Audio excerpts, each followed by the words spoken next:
Pemirsa, Badan Pusat Statistik mengumumkan pertumbuhan ekonomi Indonesia triwulan 3 tahun 2020. Meski mengalami kontraksi, kondisi perekonomian Indonesia secara umum mengalami perbaikan. Dan berikut pernyataan Kepala Badan Pusat Statistik Suharyanto. Sehingga dengan posisi ini, kalau kita bandingkan dengan posisi triwulan ketiga tahun 2019, berarti ekonomi Indonesia pada triwulan ketiga secara tahunan atau Y on Y masih mengalami kontraksi sebesar 3,49%. Tetapi kalau kita bandingkan dengan triwulan kedua tahun 2020, perekonomian kita tumbuh positif 5,05%.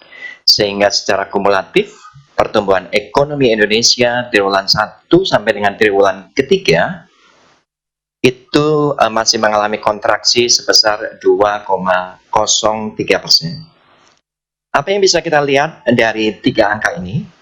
Yang pertama, secara kuartalan, Q2Q, PDB Indonesia menunjukkan pertumbuhan yang positif dan cukup tinggi, yaitu sebesar 5,05% kalau kita bandingkan dengan triwulan kedua yang lalu.